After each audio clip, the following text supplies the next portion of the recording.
자, 이번엔 박철순 이사의 히든카드 들어가 보겠습니다. 네. 키워드 어떻게 됩니까, 이사님? AI, HBM 동반 성장 기대입니다. 이것도 뭐 나름대로 뜨거운 또 분야가 될 텐데 좀 자세히 네. 들어볼게요. 네, 일단은 지금 글로벌 AI 쪽 투자가 굉장히 급속도로 확대가 되고 있는 상태입니다. 뭐 시장에서 AI에 대한 관심도도 다른 테마주 대비했을 때 상당히 높은 편에 속하기도 하고요. 지금 일단은 골드만삭스 최근에 이제 보고서 보면은 전 세계 이제 민간 투자가 지금 2022년도 작년에는 한 123억 원 정도. 그런데 올해는 147조. 그 다음에 2025년도에는 200조 이상까지 늘어날 것으로 지금 보고 있는 상황입니다. 항상 투자는 이 산업의 어떤 성장을 이끌고 결국 이게 부가가치로 이어지게 되면 회사들도 돈을 벌게 되고 주가도 올라갈 확률이 높겠죠. 그래서 이런 투자가 계속적으로 확대되고 있다는 점에 일단은 집중을 하시면 좋을 것 같고요. 자, 그 다음에 이제 HBM 수요 확대가 전망이 됩니다. 일단 AI 쪽에 지금 엄청나게 투자를 하고 있는데 미래 성장에 대한 가치를 알고 있기 때문이겠죠. 그래서 이제 AI가 계속 개발이 돼도 이거를 이제 구현을 하기 위해서는 일단 고대역 폭의 메모리가 필요로 합니다. 일단은 만약에 이게 구현이 안 되면 사실 AI가 아무리 개발이 돼도 실제로 사용을 할 수가 없다라는 거죠. 그렇죠. 그래서 고대역폭 메모리로 우리가 알려져 있는 HBM 수요가 기하급수적으로 늘 수 있다. 이렇게 간단하게 생각을 하시면 될 것 같습니다. 실제로 구글의 이제 TPU라든지 또는 이제 테슬라의 도조 같은 인공지능 컴퓨터죠. 그래서 이런 데도 이미 이 HBM이 계속적으로 장착이 되고 있는 그런 상태고요. 그다음에 이제 엔비디아가 이제 GPU 쪽 이제 담당이잖아요. 거의 메인인데 얘네가 공급이 지금 수요를 따라가지 못할 거라는 생각도 있습니다. 그래서 빅테크 기업들이 지금 자체적으로 반도체 개발하려고 엄청나게 노력을 하고 있다라는 거죠. 그러면 경쟁사가 많아지면 HBM을 만들고 있는 회사들은 다 나눠주면 되거든요. 돈을 더 많이 벌 수 있는 상황이 될 수 있다. 이렇게 보시면 될 것 같습니다. 일단은 HBM 같은 경우는 연평균 한 26% 정도 앞으로 중장기적으로 고성장 기대해 볼 수 있을 것 같고요. 거기다가 이제 우리나라 같은 경우는 뭐 HBM에서는 절대 강자죠. 삼성전자와 SK하이닉스가 전 세계 점유율의 거의 90%에 육박하는 선도 기업입니다. 독점적인 지위를 가지고 있고요. 특히나 지금 4세대 HBM3로 이제 이동이 되고 있습니다. 이 고대역폭 메모리가. 근데, 요게 가능한 거는 사실 SK 하이닉스와 우리나라밖에 없어요. 삼성전자밖에 없기 때문에, 당장에는 우리나라가 시장을 선도하면서 HBM 시장에서 엄청난 또 부가가치를 창출해내는 시점이 올 거라고 보시면 될 것 같습니다.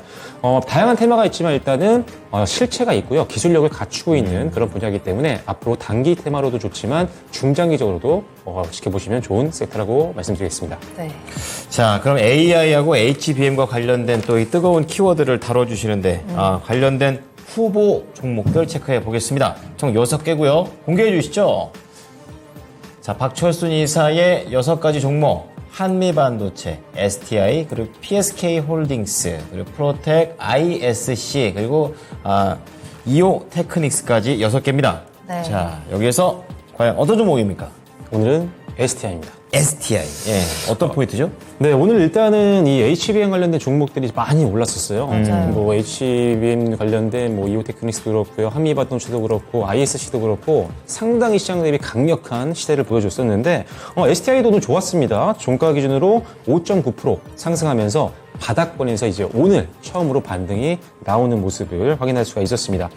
일단은 AI 서버 수요 확대에 대한 수혜가 기대가 되고 있는데 사실 이 반도체 쪽이 다 좋진 않습니다. PC라든지 서버용 반도체는 조금 유지가 되고 있는 그런 상황이고 모바일은 아직도 조금 안 좋은 상황인 것 같고요. 그 다음에 다만 AI 반도체 쪽은 엄청나게 수요가 많이 늘고 있는 상태고 앞으로 성장성도 가장 좋게 보고 있는 반도체 분야라고 보시면 될 것 같아요. 그러다 보니까 기존의 레거시 반도체라든지 비메모리 반도체 같은 경우는 약간의 감산은 필요해요. 그러니까 이제 삼성전자도 큰맘 먹고 감산을 하는 건데 이 AI 서버에 적용되는 이 HBM 같은 경우는 사실 지금 고성장이 예상이 되기 때문에 오히려 투자를 하고 있다는 거예요. 뭐 감산이 아닙니다. 투자입니다. 그래서 일단 요 관련된 사업을 하고 있는 기업들은 전부 다 기억을 하시고 관심 종목에 넣어 놓으시고 계속 돌아가면서 매매를 할 수 있는 시장도 앞으로 만들어질 수 있을 것으로 보고 있는 상태입니다.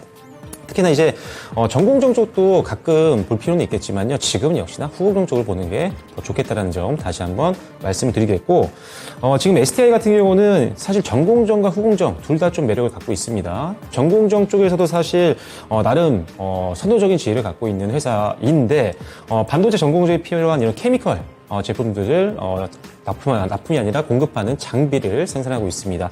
CCSS라고 하는데 요거 같은 경우도 상당히 이 업계에서는 상당한 지위를 갖추고 있고 안정적인 수익을 창출해내고 있습니다.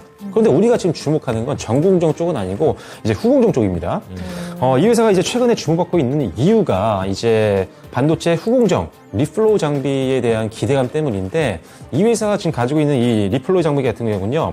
우리가 HBM을 만들 때 이제 메모리를 적층을 하게 된단 말이죠. 그러면 이 장비를 통해서 이 더 결합이 잘 되게, 접착이 잘 되게 함으로써 어떤 효율도 높일 수 있고 퀄리티도 높일 수 있는 그런 핵심적인 장비다. 이렇게 보시면 될 것 같습니다. 그래서 HBM 공정에서는 굉장히 필요한 필수 장비를 납품하고 있는 게 바로 STI다. 이렇게 보시면 될 것 같습니다. 자, 아무리 좋은 걸 만들어도 뭐 수주가 돼야 될 텐데 STI는 작년부터 시작해서 지금 뭐 주력 사업들 전부 다 수주가 꾸준하게 이어지고 있는 상태입니다. 지금 지속적인 공급 계약으로 인해서 분기 보고서라든지 반기 보고서를 봤을 때도 수주 잔고가 꾸준하게 유지되고 있는 것들을 확인을 할 수가 있는데요. 일단은 올해 상반기 말 기준 수주 잔고를 보면요. 약 1,480억 원 정도 됩니다. 이번에 나온 보고서를 봤을 때는요. 거기다가 그 이후에 나왔던 거 8월 달에도 수주가 있었는데 삼성전자 향으로 한 500억 원대, 510억 원 정도의 수주가 또 나왔습니다. 그래서 이게 또 더해지게 되면 하반기 때 충분히 기대감이 있어요. 왜냐하면 삼성전자와 8월 달에 계약했던 것들은 계약 기간이 올해까지입니다. 그래서 하반기 안에 적용될 수 있는 가능성이 높기 때문에 일단은 하반기 실적도 굉장히 기대감을 가질만 하다. 그래서 실적도 좋고 지금 시장에서 가장 주목받고 있는 HBM이라는 트렌드에도 맞는 종목이라는 점 기억을 하시면 좋을 것 같습니다. 자, 그럼 가격 전략 바로 들어가 보겠습니다. 네, 일단은 매수가는 뭐 현재가 가능할 것 같고요. 그 다음에 내일 시초가가 되겠죠. 그 다음에 목표가는 일단 29,000원. 어떻게 보면 전고점이자 매물대 저항이 시작되는 구간인 29,000원을 제시해 드리도록 하겠고요. 손절 라인은 23,900원 정도로 지금 전저점보다 약간 아래 부분으로 잡아드리도록 하겠습니다. 네.